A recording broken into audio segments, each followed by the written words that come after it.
Chúng ta có thể khẳng định ngay và luôn đó là mùa giải MotoGP 2025 chính là mùa giải xuất sắc nhất của Marc Marquez tính đến thời điểm này. Thực sự thì nếu tiếp tục với phong độ như đã thể hiện ở nửa đầu mùa giải 2025 thì thực sự là Marc Marquez sẽ có mùa giải xuất sắc nhất trong sự nghiệp MotoGP của mình. Chúng ta thường nói về mùa giải 2019, mùa giải mà Marc Marquez đã càn quét tất cả những gì có thể càn quét được ở MotoGP. Chỉ một lần là anh bị ngã xe ở Circuit of the America. Thực sự đó là giống như là một cái điềm báo, hoặc là giống như là một điều gì đó rất kém may mắn với Marc Marquez khi mà anh lại ngã xe ngay trên trường đua mà anh đã từng giành rất là nhiều chiến thắng, và người ta đã đặt cho anh cái tên là King of Kota. Mùa giải 2019 thì Marc Marquez đã làm tất cả những gì có thể, làm những gì tốt nhất có thể để mà giành chức vô địch cuối cùng của mình. Và kể từ đó thì từ 2020 cho đến 2023 thì Marc Marquez đã trải qua không biết bao nhiêu lần phẫu thuật cánh tay, rồi bao nhiêu sự thất vọng, bao nhiêu sự hoài nghi ở chính bản thân mình và hoài nghi ở những người khác nữa. Nhưng mà anh đã quay trở lại rực rỡ với Gresini ở mùa 2024, và năm nay là một năm mà Marc Marquez tiến lên thêm một bước nữa. Đây là một bước tiến rất lớn, mình nghĩ một bước tiến rất dài của Marc Marquez ở tất cả mọi khía cạnh. Nếu như tiếp tục với phong độ như thế này thì Marc Marquez sẽ gần như là phá luôn rất nhiều kỷ lục nữa. Với số điểm là 381 điểm vào thời điểm này thì nếu xét về điểm số thì Marc Marquez đã phá luôn kỷ lục mùa 2019. Nhưng mà mùa 2019 thì không có sprint race. Tự chung lại thì chúng ta thấy là số chiến thắng ở nửa đầu mùa giải năm nay là Marc Marquez có 8 chiến thắng. Nếu mà chúng ta tính phần trăm đi, chúng ta thấy là 8 mà chia cho 12 thì Marc Marquez là, xin lỗi các bạn, 8 chia cho 12, Marc Marquez giành chiến thắng tới 67%. Nếu mà chúng ta lấy 11 chia cho 12 thì Marc Marquez giành tới 92% những cuộc đua sprint. Những con số này không hề nói dối. Những con số này cho thấy sự vĩ đại của Marc Marquez.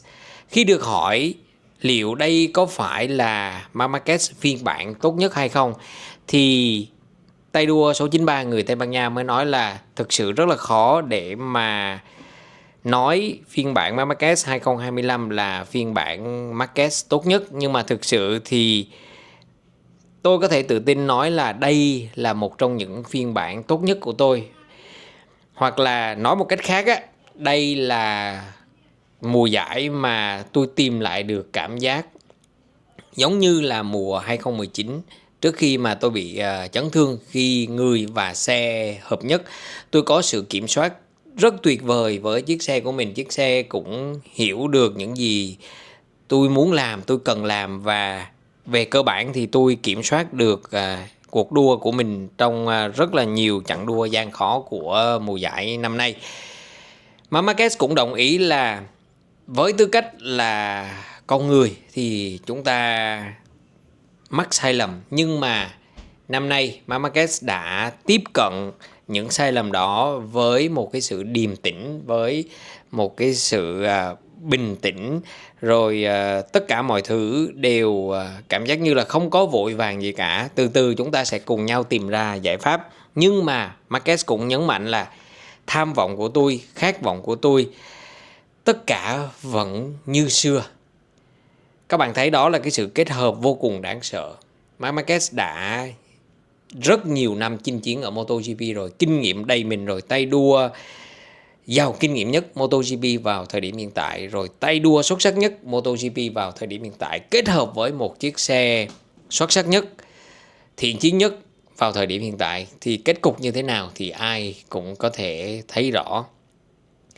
Sau nửa mùa giải 2019 thì Marc Marquez có 6 chiến thắng, 11 podium, và 8 lần giành pole. Lúc đó khi mà kết thúc 12 trận đua đầu tiên của mùa 2019 thì khoảng cách với Andrea Dovizioso là 78 điểm. Dovizioso lúc đó xếp ở vị trí thứ hai.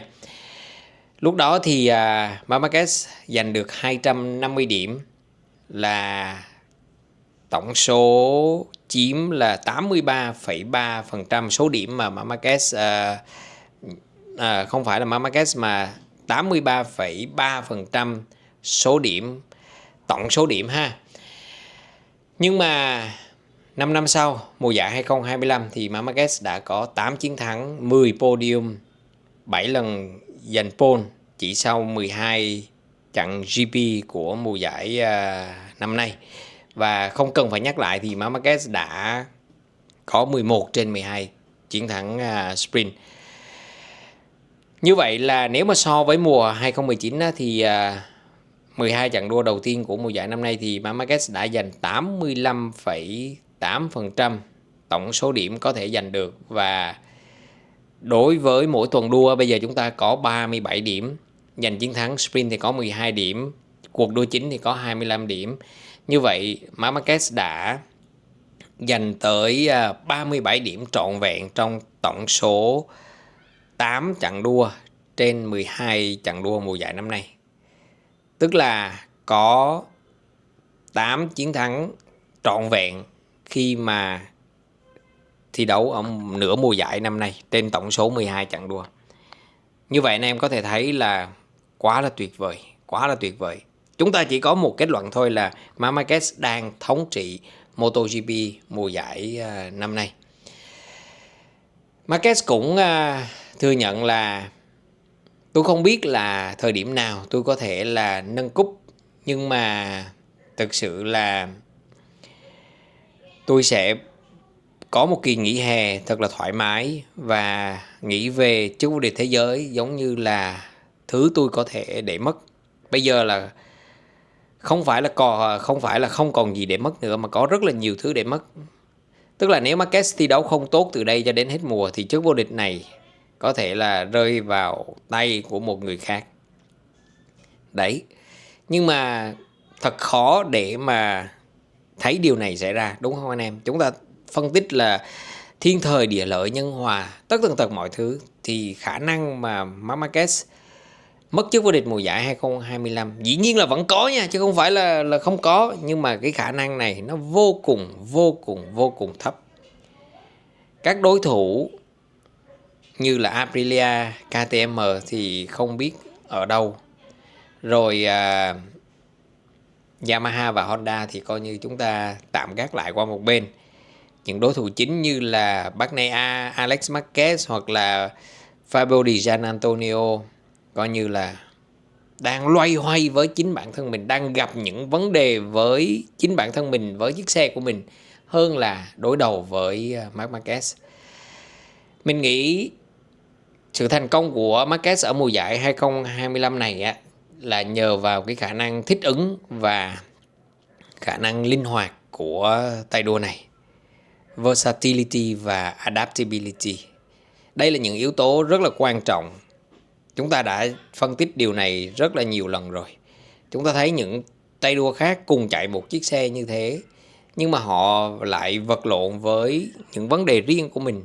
Mỗi người đều có những vấn đề riêng của mình. Marc Marquez từ đầu mùa giải đến bây giờ, các bạn thấy là có bao giờ lên truyền hình hoặc là lên Facebook, Twitter hoặc là mạng xã hội này kia để mà nói là ok rồi tôi gặp khó khăn này khó khăn kia bla bla bla? Không có. Marc Marquez vẫn tự tin là mình có thể vượt qua được những điểm yếu của chiếc GP25.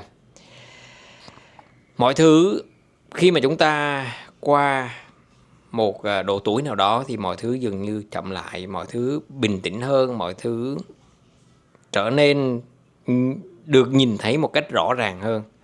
Chúng ta ở trong độ tuổi 20 chúng ta phi xe như bay, nhưng mà khi mà chúng ta qua tuổi 30 rồi thì chúng ta thấy là cuộc đời mang đến cho chúng ta một màu sắc khác. Và cuộc đời MotoGP cũng mang đến cho Marc Marquez một màu sắc như thế, bình tĩnh hơn, chín chắn hơn. nhưng mà vẫn giữ được ngọn lửa đam mê ở trong trái tim của mình.